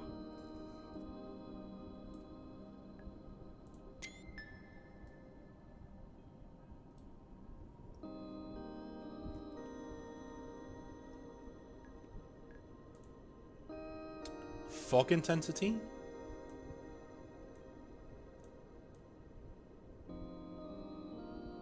We'll turn up the fog a little bit. Sun intensity. Oh.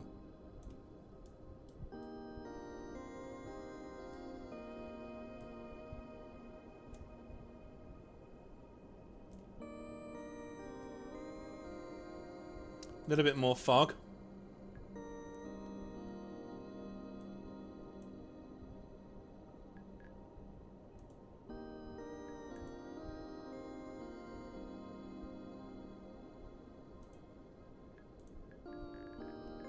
Okay, I guess I can do it myself, can I?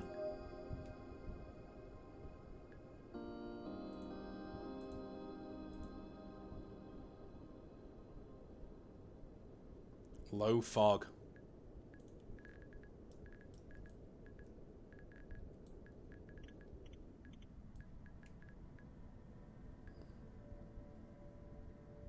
I love how you can see the cars flying around.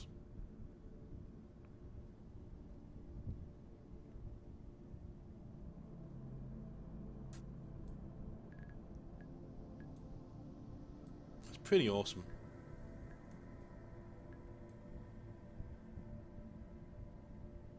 Pretty awesome that we did this in like 20 minutes, half an hour, right?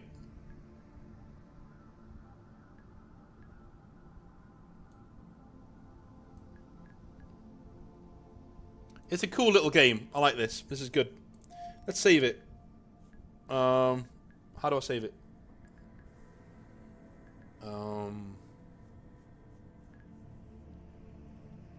Well, I really hope he adds to it because, you know, I would like more landmark building. So I'm into city builders when I can place down big-ass landmarks. They're really cool. I like doing that. Yeah. It would be, yeah. It would be good footage for the nightmare videos.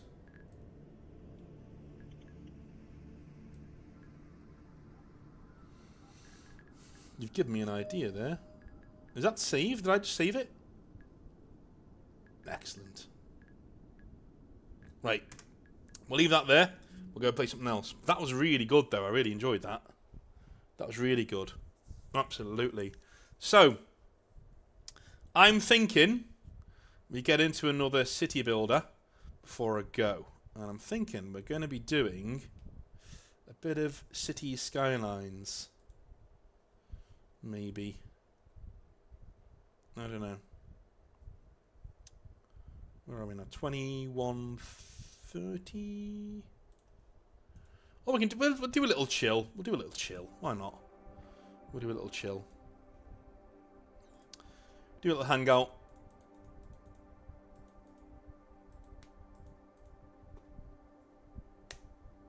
Yeah, Decaf definitely misheard us that as fuck intensity and did a double take.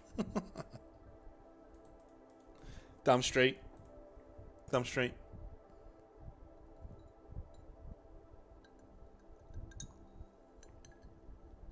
Finishing three Kriegsmen whilst watching. Good lad.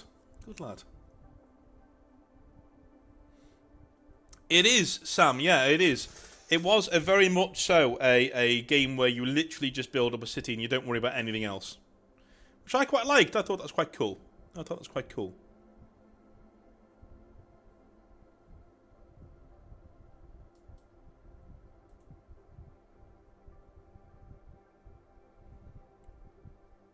Well, that's pretty awesome.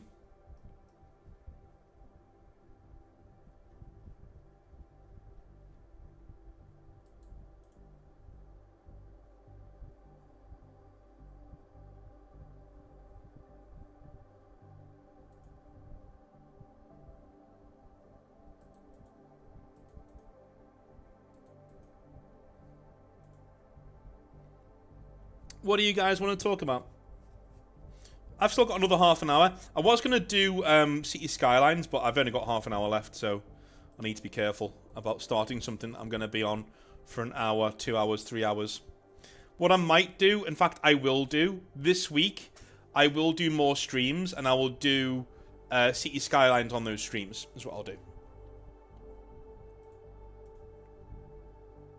What do you think about Forge World getting absorbed by Games Workshop? You reckon Forge World will disappear soon? Forge World has always been a part of Games Workshop. It's always been a subsidiary of Games Workshop. They've never been separate, totally separate entities. Yeah,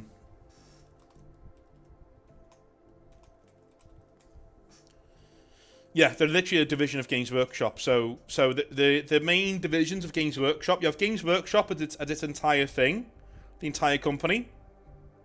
You have Black Library Publishing, which is the Black Library, all the books, and you've got Forge World. Those are the three main arms of Games Workshop.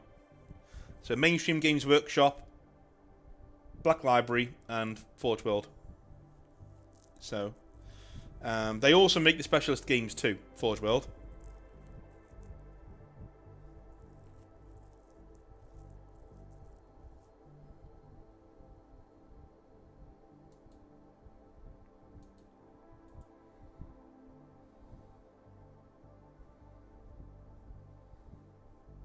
I really miss Warhammer historical war games and ancient battles. That's such a cool thing that they did.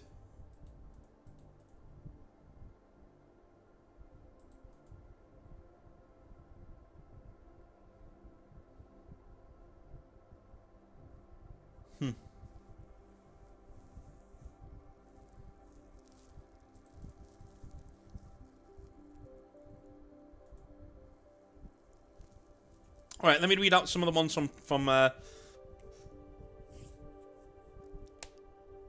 Patreon again.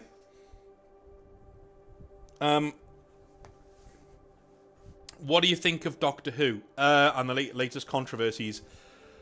I'm going to be completely honest with you, my friend. I couldn't give a monkey's left bollock about Doctor Who. Never been a fan of it. Never been hugely into it. Not my kind of bag. Just not my kind of bag. Doctor Who is not my thing. I've always seen it as a bit hokey and a bit rubbish. Don't go after me if you like Doctor Who. It just isn't my thing, man. It isn't my thing. So that doesn't mean that I don't sympathise with people who are losing Doctor Who, right? It doesn't mean I don't sympathise with people who are, you know, losing their Doctor Who, because obviously they had a female Doctor, which was supposed to be this really big moment, and they ended up just browbeating their own audience, and now they've got as far as I know, a gay Doctor who is person of colour, which is fine, whatever. But again, you have those things, and they seem to think it gives them carte blanche to insult their own audience. I'm sorry, no, because the reason why they do this, right? The reason why Doctor Who does diversity in such a strong way, right? The reason why they do this is because they want to tell you how to think and how to act and how to behave, right? And they know they will get backlash for that. But if they have a woman lead character or a person of colour as a lead character, they can scream sexism and racism and say, you're only saying that because of isms, because of this, because of that. They can deflect all criticism of their shitty writing practices onto whatever, you're just racist or you're just sexist, which is nonsense. Complete nonsense, right? Same thing goes for Disney and the Acolyte show that's causing such a stir. Dude, the only reason they're there is to say you can't criticize this because X, Y, Z. That's why, you know. I'm sure some of them are quite good in terms of being actors, you know. But I don't really believe that they're in those shows for the right reasons, you know. Like, me and the missus watched a film called The Ice Road yesterday with Liam Neeson in it. And one of the characters who was quite hot, right? She's supposedly a Native American woman of Native American descent. And she says, some guy says to her, you know, what happens when you're in a mood? She goes, I act white. And both me and my missus looked at each other and we rolled our fucking eyes. Oh, God. Ugh. You know, and it nearly turns you off the whole thing. You know? It shouldn't do, but it does. It catches you out because you're like, ugh, why did you say that? Why? Just why? What was the point of saying that? You're just gonna annoy people, and I'm not gonna want to watch your thing or be around you, right? You know, just one of those things. It's annoying. All right, another question from Patreon. Hey North, would you ever do sports games on the channel? I hear and I see you are on Football Manager a lot. Yeah, I love Football Manager. I love Football Manager. I love playing Football Manager. Mainly because I think I know things about football. You know what I mean? When I don't, let's be honest. So I might do that one time. Yeah, it is a very chill game. It is basically a big spreadsheet game that you just have on here and you have fun with. So I may do that one time. That'll be kind of fun. Maybe we can decide what team I play as in the chat. That'd be kind of fun. Leave that with me. That's a good idea. Good idea.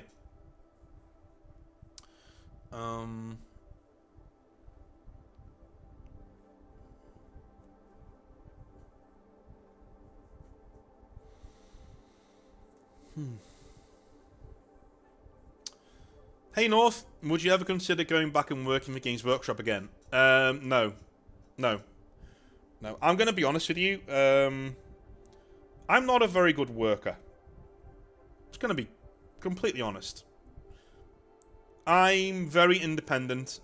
I have a very... I'm not very good with authority. You know? And Games Workshop and I are not aligned in any of our views in terms of the hobby. So... no, I wouldn't do any official work for them. I wouldn't work for them in an official capacity. I would certainly be a mercenary and come in and do something, but I would never work in retail ever again, no matter what it is. So that'd be a no-go, right? You know. I don't think I'd ever work for Games Workshop again. I don't think it's something that would ever, how do I put this? It wouldn't be conducted to my own mental health, you know? And the way the company is run, I wouldn't want to be anywhere near it. And again, when you're self-employed people in the chat can back me up. When you're self-employed, it is very, very, very hard to give up that independence. I love being my own boss. I love being like, you know what? I hold myself accountable and I work really hard. And I love it. There's nobody above me telling me where I need to be and what I need to do and when I need to do it. There's nobody judging me. There's nobody, you know, there's no people talking behind my back or whether I'm doing a good job or not.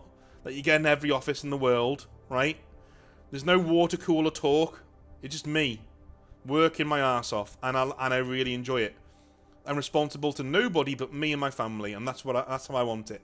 So no, I don't think I'd work for Games Workshop. But on a wider thing, I don't think I'd really work for anybody.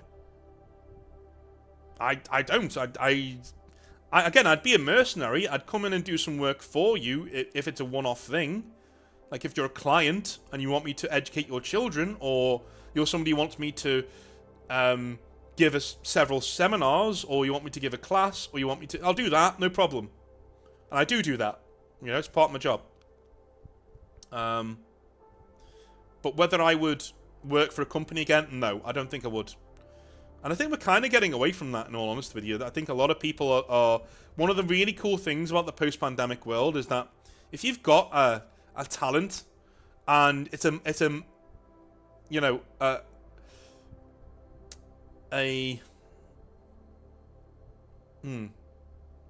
money talent. You know, it's a talent in which you can make money. The pandemic kind of freed you to do that. You know, people opened their eyes and said, well, I don't need to be in this fucking office every day, do I? You know, I really don't need to be in the office every single day. So why don't I stay at home and work on this thing I've been working on? There've been artists and painters and poets and, you know, maybe I'll be a starving artist and I'll just make enough to make rent. Well, at least I'm doing that, and I'm eating all of these pot noodles maybe, but I'm happy. I'm doing shit that I want to do. If you're fulfilled in life, mate, you've won the lottery. You really have. So no, I don't think I'd go back and work for a company again. Especially not Games Workshop. Are you still painting / playing your 30k word bearers? I have put them together, I have not painted them. But yes. Yes. Loyalist word bearers, that's where it's at. Loyalist word bearers are where it's at, dude. As soon as you say loyalist word bearers, here's a good thing. Here's how you know you've got a good army idea. If you tell somebody your army idea, and they go quiet because they want to know more, or they literally ask you, how did that happen? You know you've got a good army idea. And they're not saying, how did that happen in a mocking way, like, you know, lesbian Tyranids, how did that happen? No, they're saying, wow, that's cool, how did that happen? Right? That's when you know you've got a good army idea. When I tell people, yeah, I play 30k, you know, word bearers, loyalist word bearers, they'll go, what? Whoa, how did that happen? And I explain it. And they go, wow, that actually does work. That's cool. That's cool. You know? I love it. North. Riddle me this. North, riddle me this. What do you think of cutesy... hang on, let me just say this. What do you think of cutesy painters and streamers heading into the Warhammer sphere like they do on Twitch? Is this something that really gets your back up? Cheers. How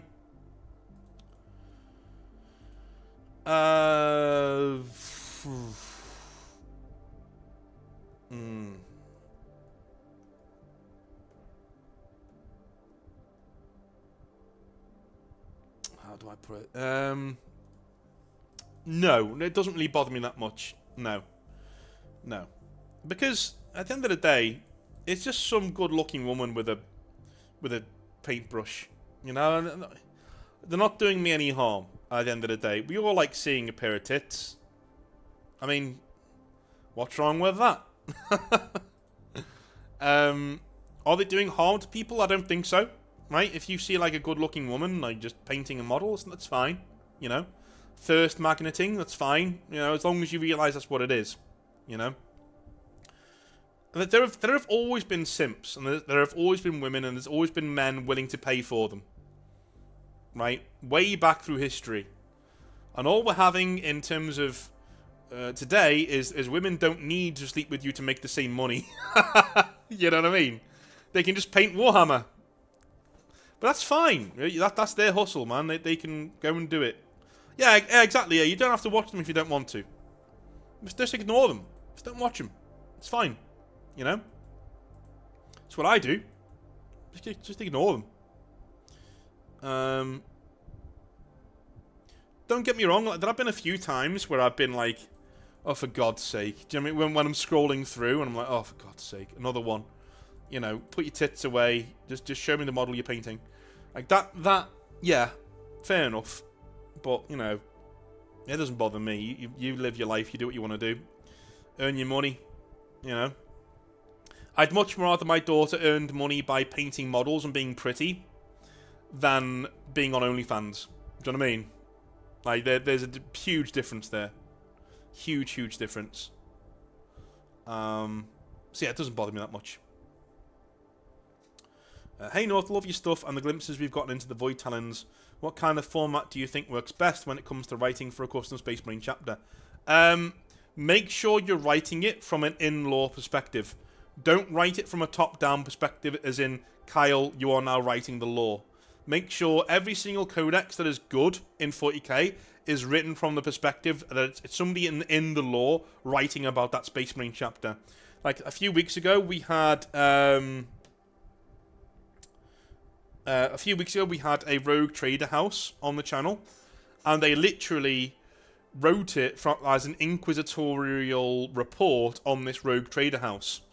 And in that report, it was this guy talking about the rogue trader house and all the things that are in it. And in about 1,000 words, 2,000 words, we knew all we needed to know about this rogue trader house. I know for a fact that if he'd have written that as a normal lore piece, without doing it in character, it would have taken up like 4,000 to 8,000 words, because people generally don't know when to stop writing lore, which is fine. But yeah, do it in universe. Have somebody in universe writing a report about your Space Marine chapter. What would they say? Right? What would they say? And it depends who they are in the Imperium. If they're the Ecclesiarchy, what would they say about your Space Marine chapter? If they're an Inquisitor, what would they say about your Space Marine chapter? That's how you should do it. And that's when you'll really... It's like a really good trick to get the creative juices flowing in your brain. You know? I'm going to do something similar for the Void Talons at one stage. It's a really good way of jump-starting people to know what you're talking about. The one thing that writers fear, and they hate, and this is me too, I always... It saps away at your energy, is that you're afraid other people won't get what you're trying to say. Do you know what I mean? I feel that way all the time. I'm afraid the reader won't get what I'm trying to say when I'm explaining it. And it rubs me up totally the wrong way. I'm like, oh god, here we go, I hate this, right? When I'm struggling to get my words out, struggling to explain a concept. The best way to do it is to tell it in universe. What would somebody in universe say about the concept you're trying to get across? As soon as you do that, when you're writing lore, dude, it opens up. It opens up completely. You know? It really does. So that's what I would do if I was writing a Space Marine chapter. Also, do something like this. This is something that I do at the start of all of my writings for the Void Talons, right? Just to remind me of who they are, what they do, and all that sort of stuff, right? So this is the Void Talon... put that in there. Right.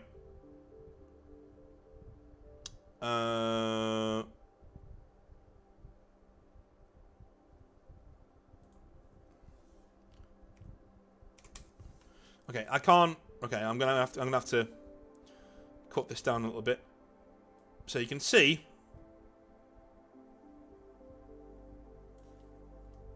Right, see what I did there? That is a list in my thing of me talking about the Void Talons. So what's the founding chapter? Look at the wiki. They all have this, right? They all have this. The wikis have this. So what's your founding chapter? What's your home world? Your colours?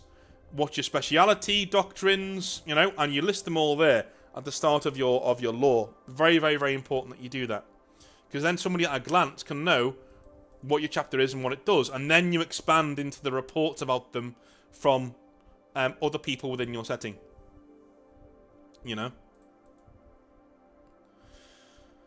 Have you heard about the Henry Cavill drama? No, I haven't. What's been going on? What's been going on?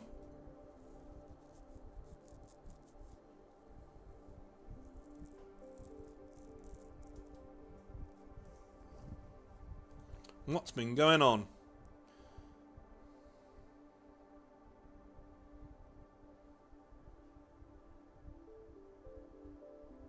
I'm not seeing anything here. It just says, rumours have begun circulating online that Henry Cavill has left the Warhammer 40k show project. Oh my god. Okay. Okay. Henry Cavill was starring and produced the series.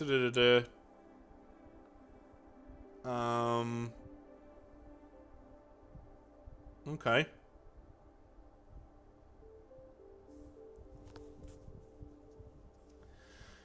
Okay, what rumors that he's left? Okay, let's see what this means.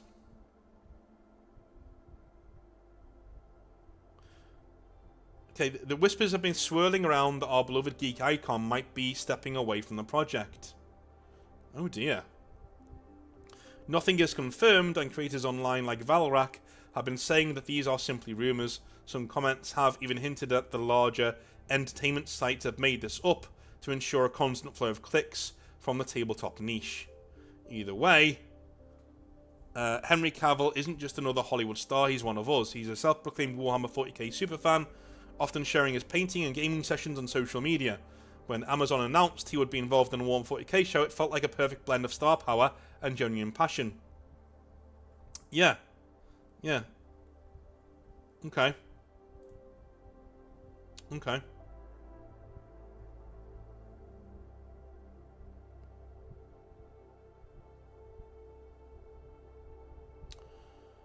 Okay. So, what's fueling these rumours of Cavill's departure? A few things have already set the internet ablaze. Number one, schedule conflicts. Cavill's packed schedule has been cited as a potential issue, with multiple high-profile projects on his plate. Fans are speculating that he might not have the time to commit to the Warhammer 40k series, at least not in the depth that he'd want to do it. 2. Creative differences. Another rumour suggests that there might be creative differences between Cavill and the show's producers. Given Cavill's deep knowledge and love for the Warhammer 40,000 universe, it's possible that he has strong opinions on how the series should be developed. If these visions don't align, it could lead to a parting of the ways. Contractual obligations. Hollywood contracts can be tricky. There's talk that existing contractual obligations with other studios might pull Cavill away from the Warhammer project, forcing him to prioritise other commitments. And number 4, 40k canon. As a dedicated fan of the lore, Cavill is known for his deep respect of Warhammer 40k's established universe. The introduction of female custodies, a significant deviation from the traditionally male-only ranks, could have sparked creative differences. Cavill's commitment to stay true to the original material might have clashed with the showrunner's vision of modernising or expanding the lore for a broader appeal. I'm gonna go with the last one.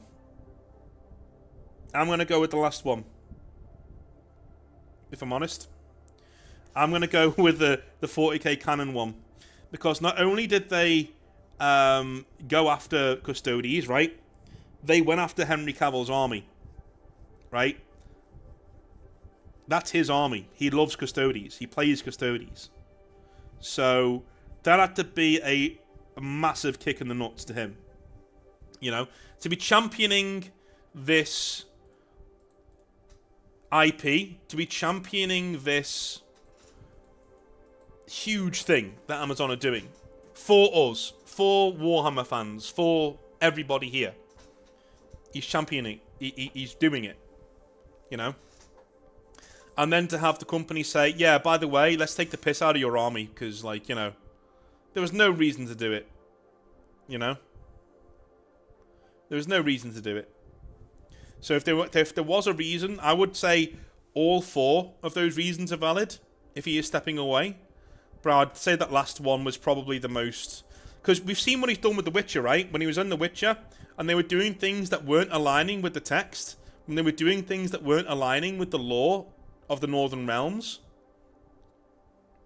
he called it out. And they said he was some fucking toxic gamer, because they didn't like the fact that he was pushing back against their diversity agenda bullshit. And he said, no, I don't have anything against diversity or anything like that, but we need to stick to the source material. We need to respect it more. That's why he left. Why wouldn't the same thing happen to 40k? Amazon are the same studio that did the Rings of Power. Look what they did to Tolkien. Look what they did to my boy. You think they won't do that to 40k as well? Nah, man. Nah, if he has left, that'll be a key reason for it. If he has left. A key reason. I'm telling you now. Yeah.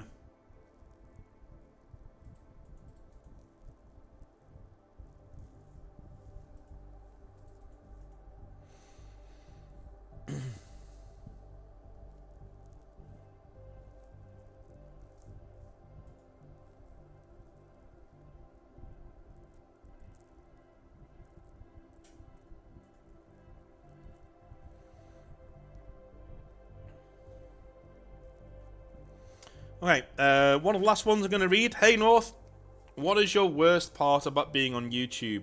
I think you've answered this before, but I wasn't there for that. So do it again.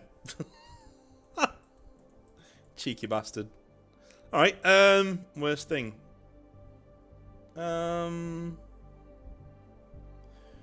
I'd love to say that comments don't get to me, you know? And I'd love to say that things in general don't bother me, but they do. You know? They do.